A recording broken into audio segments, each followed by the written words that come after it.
दोस्तों कोई भी अगर आपसे ये कह रहा है कि महाराष्ट्र की चुनावी बिसात उसने समझ ली है और वो भविष्यवाणी कर दे कि ये पार्टी जीत रही है और ये पार्टी हार रही है, तो आप उस पर बिल्कुल यकीन मत कीजिएगा, क्योंकि महाराष्ट्र में क्या हो रहा है और क्या होने वाला है इसका अंदाज़ा किसी को भी नहीं लग रहा है। महाराष्ट्र में इस वक्त हालात मतलब ज़मीन पर इतने जटिल हो गए हैं। एक तो पार्टियां बहुत ज़्यादा हो गई हैं और ऊपर से गठबंधन के अंदर इतने सारे फ्रैक्शंस हैं कि किसी के लिए कुछ भविष्यवाणी करना बहुत मुश्किल है। हाँ, एक चीज़ को लेकर बात की जा सकती है, खुले तौर पर की जा सकती है कि एनडीए के अंदर जो तकरार है, या फिर ये कह लीजिए कि एनडीए के अंदर जो महाराष्ट्र में घमासान मचा हुआ है, इंडिया में तो बिल्कुल भी वैसा नहीं मचा हुआ है। जो बात अब तक कुछ यूट्यूबर्स बोल रहे थे दोस्तों, हमारे जैसे लोग बोल रहे थे, अब वो बात खुलकर सामने आ गई है। हालत ये हो गई है कि मुख्यमंत्री एकनाथ शिंदे को बीजेपी के नेताओं की शिकायत करनी पड़ रही है। किससे? बीजेपी के आला कमान से। दोस्तों ये खबर इस बात का प्रमाण है कि महाराष्ट्र में एनडीए के अंदर कुछ भी ठीक नहीं चल रहा।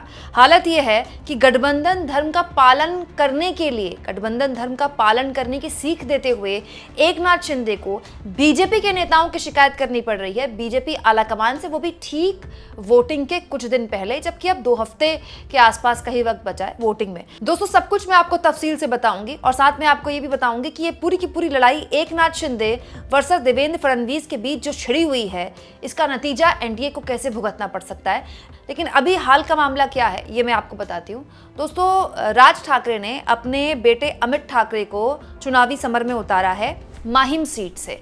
माहिम सीट से मनसे ने, यानी कि राज ठाकरे की पार्टी ने अमित ठाकरे को उतारा है। और दोस्तों राज ठाकरे को समर्थन देते हुए एक तरह से बीजेपी ने फ्रेंडली फाइट दी यहाँ पर, और इस सीट से बीजेपी ने अपने कैंडिडेट को नहीं उतारा। और दोस्तों ऐसा लगा कि एनडीए ये तय कर चुका है कि अमित ठाकरे के खिलाफ कोई भी एनडीए का उम्मीदवार नहीं उतरेगा, ताकि कोई वोटों का बंटवारा ना हो और आसानी से अमित ठाकरे जीत जाएं।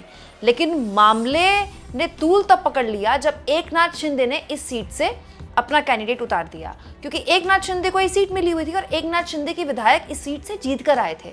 तो एकनाथ शिंदे ने यहाँ से दोस्तों, जहाँ से अमित ठाकरे चुनाव लड़ रहे हैं, माहिम से अपना कैंडिडेट उतार दिया और तब से लगातार एकनाथ शिंदे पर दबाव बनाने की कोशिश शुरू कर दी बीजेपी के नेताओं ने कि माहिम सीट से वो अपने कैंडिडेट को वापस ले लें, नामांकन वापस करवा दें उनका, ताकि अमित ठाकरे आसानी से जीत जाएं।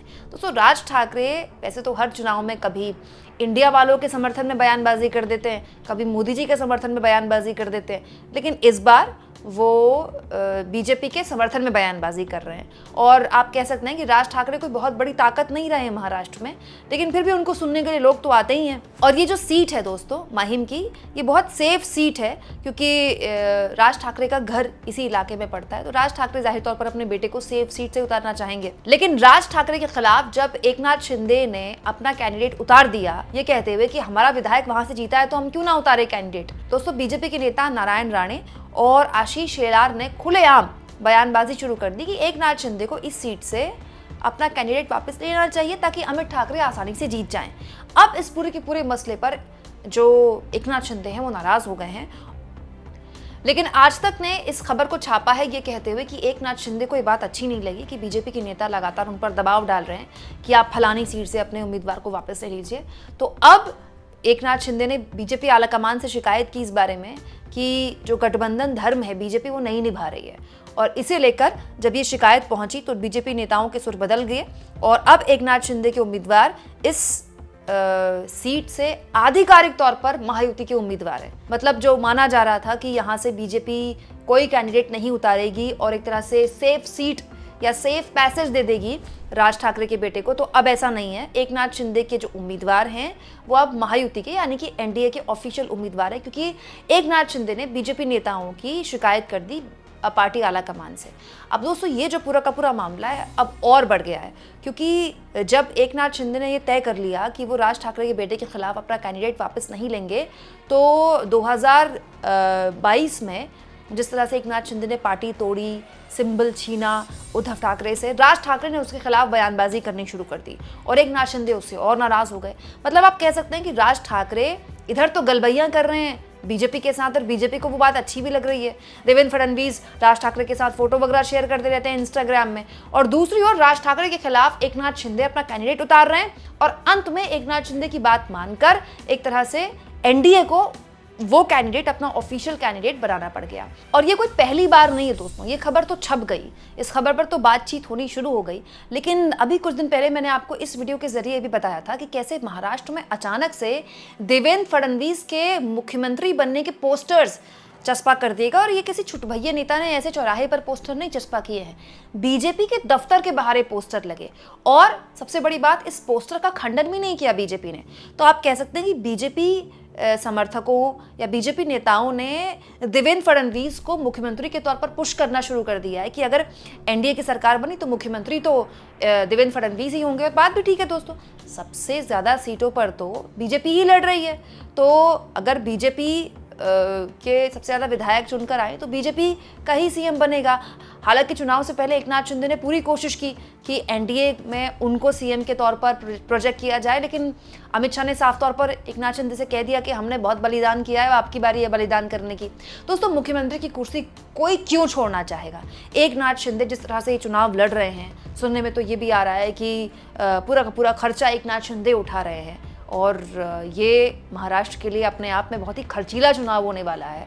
तो एकनाथ शिंदे जाहिर तौर पर चाहेंगे कि वो दोबारा से सीएम बने, और एकनाथ शिंदे की पार्टी उनको सीएम के तौर पर प्रोजेक्ट कर रही है। बीजेपी के नेता चाह रहे हैं देवेंद्र फडणवीस सीएम बन जाएं। तो जब एकनाथ शिंदे मौजूदा सीएम हैं तो ऐसे पोस्टर्स देखकर या ऐसी बयान सुनकर उनको अच्छा तो नहीं लग रहा होगा। तो अब जब एनडीए के अंदर इतनी भीतरघात है और एकनाथ शिंदे ये समझ रहे हैं कि अगर बीजेपी के विधायक ज्यादा तादाद में जीतकर आ गए तो उनका सीएम बनना नामुमकिन है, वो सीएम नहीं बन पाएंगे। कहीं ऐसा ना हो जाए कि उनकी स्थिति भी देवेंद्र फडणवीस जैसी हो जाए कि सीएम बने फिर डिप्टी सीएम बन गए। अब एकनाथ शिंदे भी कहीं उनको लग रहा हो कि कहीं उनको डिप्टी सीएम ना बनना पड़ जाए। इसीलिए एकनाथ शिंदे जाहिर तौर पर कभी नहीं चाहेंगे कि बीजेपी का कोई भी उम्मीदवार सीएम बने।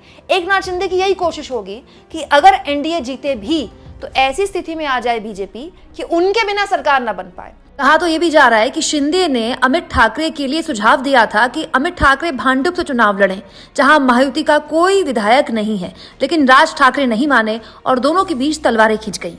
इसलिए दोस्तों, राजनीतिक जानकार तो ये भी कहते हैं कि कई सीटों में एकनाथ शिंदे के बागी भी उतरे हैं। एकनाथ शिंदे के कहने पर कई लोगों को चुनावी समर में उतारा गया है ताकि बीजेपी के कैंडिडेट्स को नुकसान पहुंचे। मतलब आप समझ सकते हैं कि एनडीए के अंदर कितनी जबरदस्त तरीके से रिफ्ट है, चाहे मुख्यमंत्री के चेहरे को लेकर हो, चाहे उम्मीदवारों को लेकर हो। दोस्तों, रिफ्ट इंडिया गठबंधन के बीच भी है। टिकट बंटवारे को लेकर कितना लंबा वक्त लग गया दोनों ही गठबंधनों को, सब जानते हैं। लेकिन फिर भी हम इस तरह की बयानबाजी तो कम से कम इंडिया गठबंधन के किसी नेता के लिए नहीं सुनते। मुख्यमंत्री को लेकर इस तरह की कंपटीशन इंडिया गठबंधन में नहीं दिखाई देता, कम से कम दिखता तो नहीं है। अंदर होगा वो बात अलग है। आप इस मुद्दे पर क्या सोचते हैं दोस्तों? जिस तरह से खुलकर अब एकनाथ शिंदे को नाराजगी जाहिर करनी पड़ रही है बीजेपी आला कमान के आगे, कमेंट बॉक्स में जरूर लिखें। और जितना हो सके चैनल को शेयर करें, सब्सक्राइब करें, और थैंक्स और ज्वाइन के ऑप्शन से अगर आप चाहें तो कुछ आर्थिक मदद भी चैनल की जरूर करें।